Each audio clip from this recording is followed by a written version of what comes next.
بسم اللہ الرحمن الرحیم۔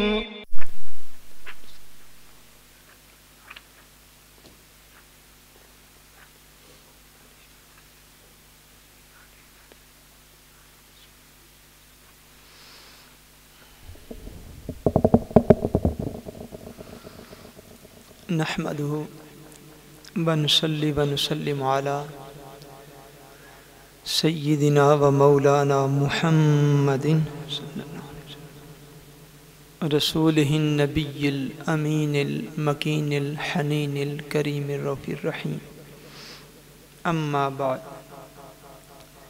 أعوذ بالله من الشيطان الرجيم،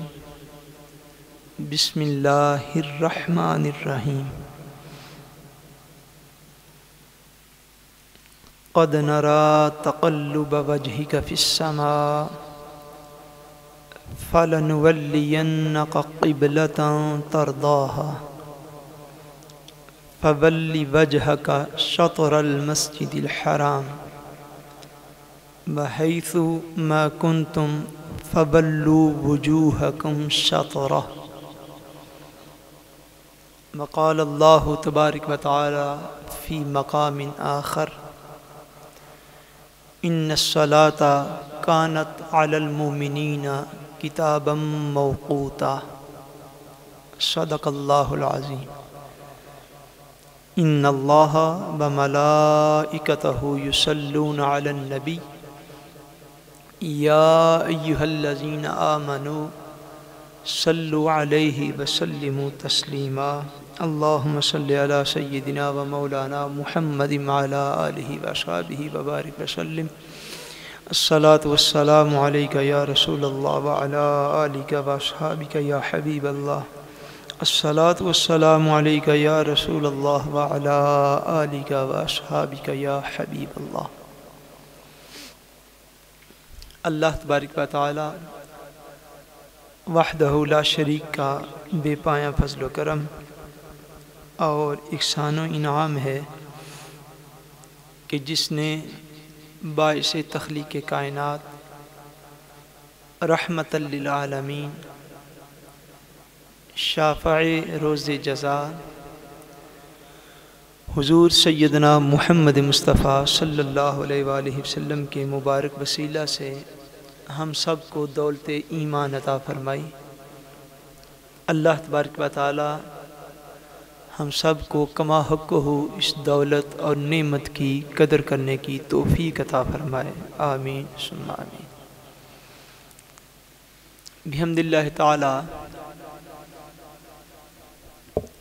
گزشتہ جمعۃ المبارک سے ہم نے جس عنوان کا آغاز کیا تھا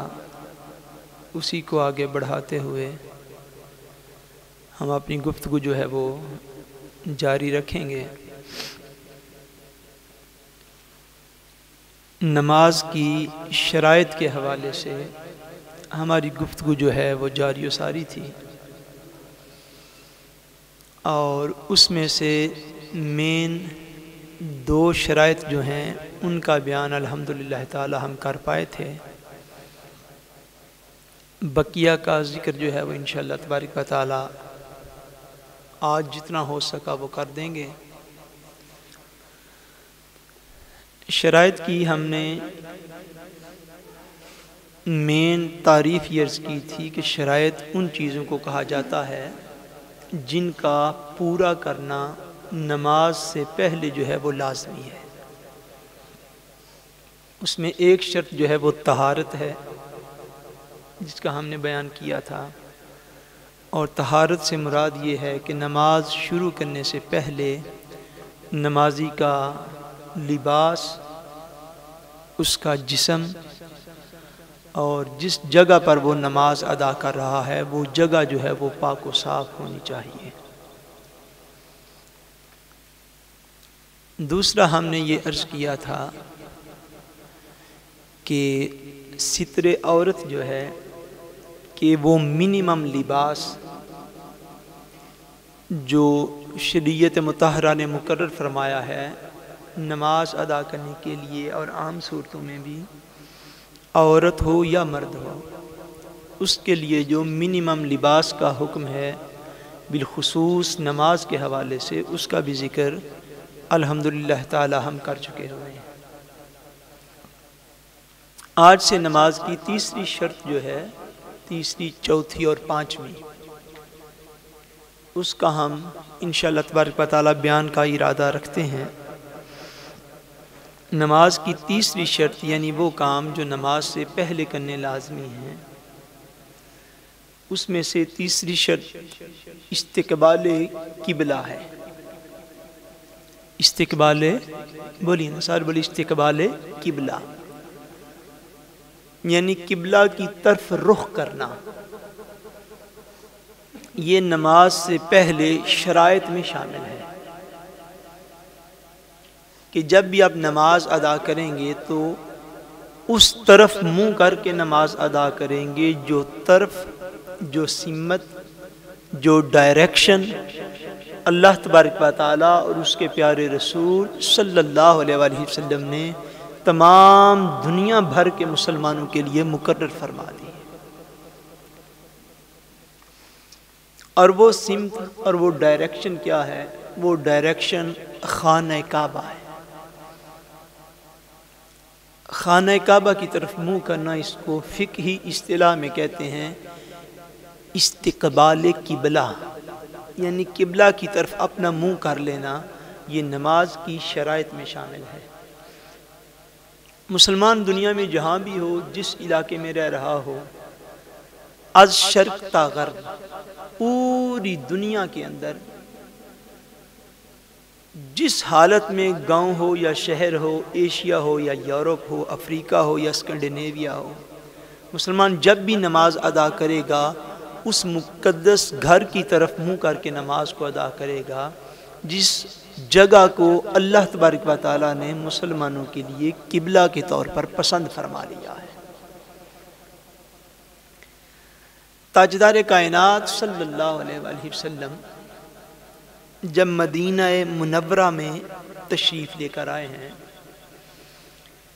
تو پہلے 16-17 مہینے تقریباً سائستن ستن مونر نبی کریم صلی اللہ علیہ وآلہ وسلم نماز ادا فرماتے رہے ہیں بیت المقدس کی طرف منہ کر کے، بیت المقدس کی طرف منہ کر کے، مسجد اقصیٰ کی طرف منہ کر کے جو کہ فلسطین میں ہے۔ اور علماء کرام نے اس بات کو تحقیق کے ساتھ بیان فرمایا ہے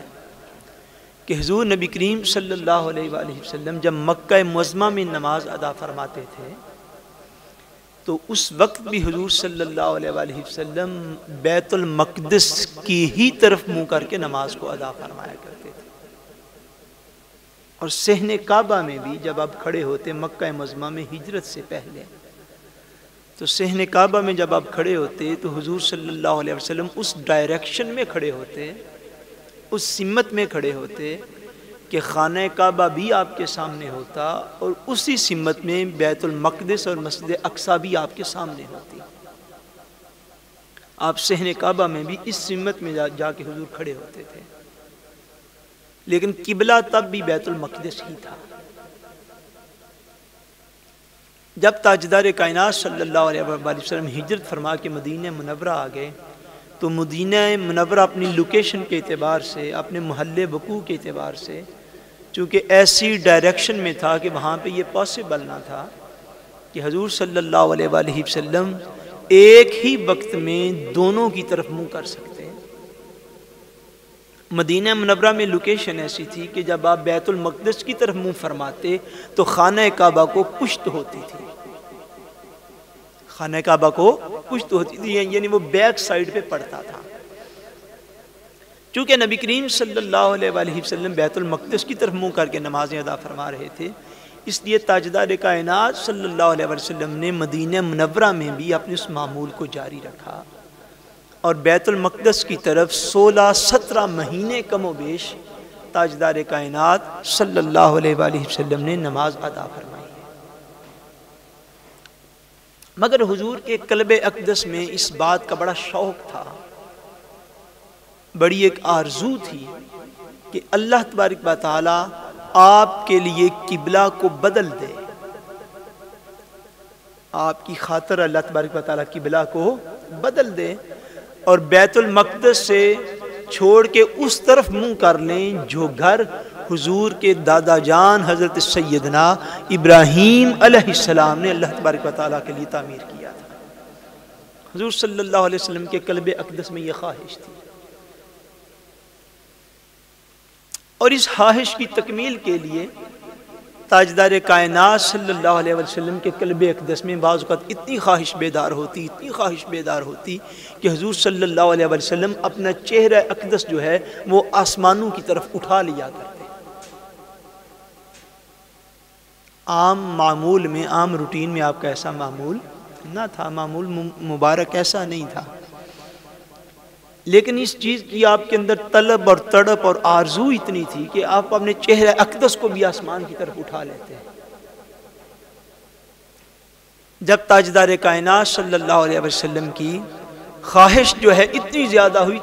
ہوئی تو جہاں سے اب دوسرا سپارہ شروع کرتے ہیں، سَيَقُولُ السُّفَهَاءُ مَا وَاللَّهُ عَنْ قِبْلَتِهِمُ الَّتِي كَانُوا عَلَيْهَا، یہ اور اس سے آگے پورا اگلا جو رکوع ہے یہاں تک، اس سارے کے اندر اللہ تبارک و تعالیٰ نے اس موقع محل کو بیان فرمایا ہے، اس حکم کو اتارا ہے، وہ حکم نازل فرمایا ہے کہ جس میں حضور کو حکم دیا گیا کہ اے میرے پیارے رسول، آپ پہلے قبلہ کو چھوڑ کر اس قبلہ کی طرف منہ کر لیں جس کو آپ خود چاہتے ہیں، آپ اس طرف منہ کر لیں۔ اور تاجدار کائنات کا وہ جو بے قراری تھی حضور کے قلب اقدس کے اندر، وہ جو رجحان تھا کہ خانہ کعبہ میرا قبلہ بن جائے، اللہ تبارک و تعالیٰ نے اس کا بھی بڑے پیارے الفاظ میں ذکر فرمایا اور فرمایا قَدْ نَرَا تَقَلُّبَ وَجْهِكَ فِي السَّمَاءِ، اے حبیب آپ کا پیارا چہرہ جو بار بار آسمانوں کی طرف اٹھتا ہے، ہم اس کو دیکھ رہے ہیں۔ بڑی محبت سے اللہ پاک نے حضور کے چہرے اقدس کا ذکر فرمایا، فرمایا حبیب آپ کا جو چہرہ اقدس بار بار آسمانوں کی طرف اٹھ رہا ہے، قد نرا تقلب وجهك فی السماء، آپ اگر اوپر بار بار دیکھتے ہیں تو ہم بھی محبت سے بار بار آپ کو دیکھ رہے ہیں۔ فَلَنُوَلِّيَنَّكَ قِبْلَةً تَرْضَاهَا، اے میرے پیارے رسول جس قبلہ کی طرف آپ چاہتے ہیں آپ اس کی طرف منہ کریں۔ حضور صلی اللہ علیہ وآلہ وسلم آپ جب زائرین جاتے ہیں، اب بھی الحمدللہ مہینے آ گئے ہیں حضور کے در پہ جانے کے، مدینہ منورہ میں آپ کو پتہ ہے مشہور ہے مسجد قبلتین، مسجد قبلتین، یہ وہ مبارک مقام ہے جہاں پر حضور صلی اللہ علیہ وآلہ وسلم معروف روایات کے مطابق ظہر کی نماز ادا فرما رہے تھے۔ کون سی نماز؟ ظہر کی نماز آپ ادا فرما رہے تھے، اور دوران نماز کم و بیش 2 رکعتیں حضور پڑھ چکے تھے، 2 رکعتیں ابھی ظہر کی باقی تھی، جماعت آپ کروا رہے تھے بیت المقدس کی طرف منہ کر کے، بیت المقدس کی طرف منہ کر کے آپ نماز پڑھا رہے تھے کہ دوران نماز حضور صلی اللہ علیہ وآلہ وسلم پر اللہ تبارک و تعالیٰ کا یہ پیارا پیغام اتر آیا۔ تو حضور صلی اللہ علیہ وآلہ وسلم نے پھر ایک لمحہ کی تاخیر کیے بغیر، ایک لمحہ کی تاخیر کیے بغیر تاجدار کائنات صلی اللہ علیہ وآلہ وسلم نے مسجد اقصیٰ سے منہ موڑ کر خانہ کعبہ کی طرف کر لیا۔ دوران نماز حضور صلی اللہ علیہ وسلم نے رخ اقدس پھیر لیا، جسے میں نے ابتدا میں عرض کیا کہ کنڈیشن مدینہ منورہ میں ایسی تھی کہ اگر بیت المقدس کی طرف منہ ہو تو خانہ کعبہ پشت کے پیچھے پڑتا تھا، بیک میں پڑتا تھا۔ تاجدار کائنات نے دوران نماز اپنا رخ اقدس موڑا، خانہ کعبہ کو آپ نے منتخب فرمایا اللہ تبارک و تعالیٰ کے حکم سے، بیت المقدس کو چھوڑ دیا، اور حضور صلی اللہ علیہ وآلہ وسلم کا مڑنا تھا۔ اور اللہ تبارک و تعالیٰ، میں اس تفصیل میں نہیں جانا چاہتا، میں نے فقہی احکام شروع کیے ہوئے ہیں، اللہ تبارک و تعالیٰ نے صحابہ اکرام کو مخاطب کر کے قرآن مجید میں فرمایا کہ یہ گھڑی ایک ایسی گھڑی تھی کہ جو ہم نے تمہارے لیے ایک آزمائش کی گھڑی بنا دی، تمہارے لیے یہ بہت زیادہ آزمائش تھی کہ تم رسول کی اب پیروی کرتے ہو کہ پہلے قبلے کے پیچھے رہتے ہو۔ کہ حضور نے صحابہ کو بتایا تو بولیے، بتایا نہیں ہے، حضور تو نماز میں ہے، صحابہ کو اطلاع نہیں دی کہ میرے اوپر حکم آ گیا ہے۔ حضور نے بس مسجد اقصیٰ کو چھوڑ دیا، بیت المقدس کو چھوڑا، اور چہرہ مبارک جو ہے وہ گھوم کے حضور نے خانہ کعبہ کی طرف کر لیا۔ جب خانہ کعبہ کی طرف کر لیا تو صحابہ کرام نے بلا تأمل، بغیر سوچے سمجھے، صحابہ کرام مسئلوں میں نہیں پھر جا کے پڑے کہ یہ حضور نے معاذ اللہ یہ کیا کر دیا، یا ہم حضور سلام پھیر لیں گے تو پھر پوچھیں گے یا رسول اللہ یہ کیا ہوا۔ صحابہ کرام نے بغیر کسی غور و فکر کے تاجدار کائنات نے جو ہی منہ موڑا تو صحابہ کرام نے سب کے سب نے مینگانگ حضور صلی اللہ علیہ وسلم کے پیچھے اپنے رخ سب کے سب نے پھیر لیے. اللہ تبارک و تعالیٰ فرماتے ہیں وما کان اللہ لیضیع ایمانکم، اے حضور کے صحابہ اللہ تبارک و تعالیٰ تمہارے ایمان ضائع نہیں تھا کرنا چاہتا. اللہ تبارک و تعالیٰ نے تمہیں بچا لیا کہ تم پہلے قبلہ کی طرف کھڑے نہیں رہے بلکہ بلا تأمل بغیر سوچے سمجھے بغیر کسی فکر کے حضور کے پیچھے مڑ گئے. اس لیے کہ دین حضور صلی اللہ علیہ وسلم کے پیچھے ہی مڑنے کا نام ہے، اس کے علاوہ دین کی اور کوئی تعریف نہیں. اسلام محض یہ ہے جو رسول اللہ نے فرمایا، جو رسول اللہ نے کیا، جو رسول اللہ نے حکم بیان فرما دیا. حضور کے قول و فعل کا نام ہی اسلام ہے. اور صحابہ کرام یقیناً اس بات کو سمجھنے والے تھے. بہرحال تاجدار کائنات صلی اللہ علیہ وسلم نے چہرے اقدس خانہ کعبہ کی طرف پھیر لیا. سو خانہ کعبہ جو ہے یہ مسلمانوں کی عبادت کا قبلہ جو ہے وہ متعین ہو گیا. مسلمانوں کی عبادت کا قبلہ اور سمت ڈائریکشن متعین ہو گئی کہ یہ جب بھی عبادت کریں گے، اللہ تبارک و تعالیٰ کو سجدہ کریں گے، نماز ادا کریں گے تو مسلمان نماز کے لیے خانہ کعبہ کی طرف منہ کریں گے. اور خانہ کعبہ جس جگہ پر ہمیں یہ بلڈنگ ظاہری طور پر نظر آتی ہے، اس بات کو ضرور سمجھ لیں اور یاد رکھ لیں کہ خانہ کعبہ کی وہ جو جگہ ہے، جس جگہ پر خانہ کعبہ کی عمارت ہے، وہ مبارک جگہ وہ ساری روئے زمین پر اللہ تبارک و تعالیٰ کا منتخب کردہ مقام ہے. یعنی اس کی سے بڑھ کر اور کیا فضیلت ہو کہ اللہ تبارک و تعالیٰ نے زمین کے اس تھوڑے سے حصے کو اپنے گھر کے لیے منتخب فرما دیا کہ یہ وہ حصہ ہے جو میں اپنے گھر کے لیے منتخب کرتا ہوں.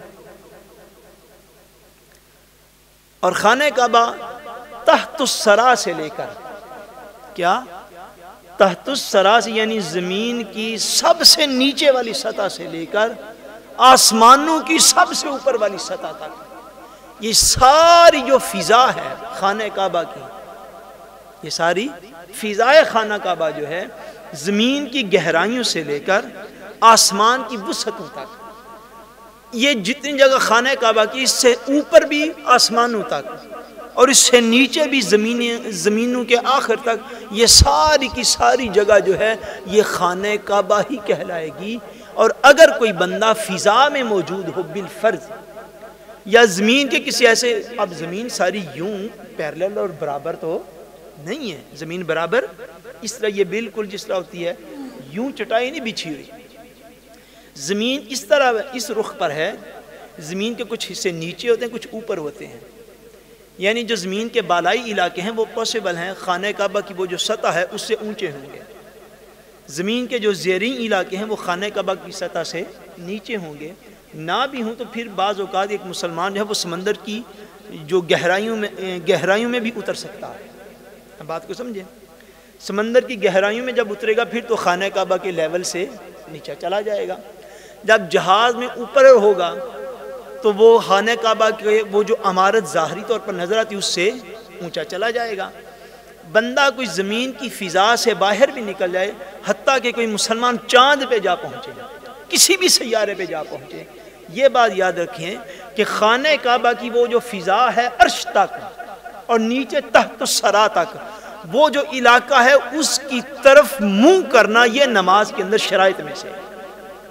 اور وہ ساری کی ساری فضا جو ہے وہ کعبہ ہے، وہ ساری کی ساری فضا جو ہے وہ کعبہ ہے، وہ قبلہ ہے مسلمان کا کہ اس جگہ کو اللہ تبارک و تعالیٰ نے منتخب فرما لیا ہے. اس جگہ کو دکھانے کے لیے عام انسانوں کو دکھانے کے لیے اللہ تبارک و تعالیٰ نے اس کے اوپر عمارت کو بنانے کا حکم نازل فرمایا. اگر بعین ہی وہی عمارت، یہ بات بڑی توجہ کے ساتھ سنیے گا، اگر بعین ہی وہی عمارت جو خانہ کعبہ کی ہے اس جگہ سے اٹھا کر کسی اور جگہ پہ رکھ دی جائے تو اس عمارت کے منتقل کرنے سے وہ جگہ کعبہ نہیں بنے. یعنی اس عمارت کا نام اٹ سیلف کعبہ نہیں ہے، یعنی قبلہ اس عمارت کا نام نہیں ہے، قبلہ اس جگہ کا نام ہے جس جگہ پر وہ عمارت ہے جس کو خانہ کعبہ کہا جاتا ہے. اور اللہ تبارک و تعالیٰ نے مہربانی فرمائی ہے اپنی مخلوق پر کہ اپنی مخلوق کو وہ دکھانے کے لیے خالق و مالک کائنات نے ایک ایسا محسوس جو چیز محسوس کی جا سکے مادی دنیا کے اندر، اللہ تبارک و تعالیٰ نے اس کا اظہار فرمایا کہ اس جگہ پر جو ہے وہ ہمارا مقدس گھر تعمیر کیا جائے، اور وہ فضا جو ہے وہ ساری کی ساری جو ہے وہ کعبہ ہی ہے۔ فرمائے قرآن مجید میں ان اول بیت وضع للناس للذی ببکۃ مبارکا وہدی للعالمین، فرمایا وہ سب سے پہلا گھر ہے، وہ سب سے پہلا گھر ہے جو اللہ تبارک و تعالیٰ نے زمین کے اندر لوگوں کے لیے بنایا، للذی ببکۃ جو کہ مکہ مکرمہ میں ہے، مبارکن بڑی برکت والا ہے، ہدی للعالمین سارے عالمین کے لیے ہدایت ہے۔ قرآن مجید میں اللہ تبارک و تعالیٰ نے بار بار اس گھر کی عظمت و شان جو ہے وہ بیان فرمائی ہے۔ نماز کی شرائط میں سے میں یہ عرض کر رہا ہوں کہ نماز کی شرائط میں سے یہ تیسری شرط ہے جن کا ہم نے بیان شروع کیا ہوا ہے، کہ تیسری شرط یہ ہے کہ نمازی نماز ادا کرتے وقت اپنے قبلہ کی طرف خانہ کعبہ کی طرف منہ کرے، خانہ کعبہ کی طرف منہ کرے۔ یہ استقبال قبلہ خانہ کعبہ کی طرف منہ کرنا یہ نماز کی شرائط میں سے ہے۔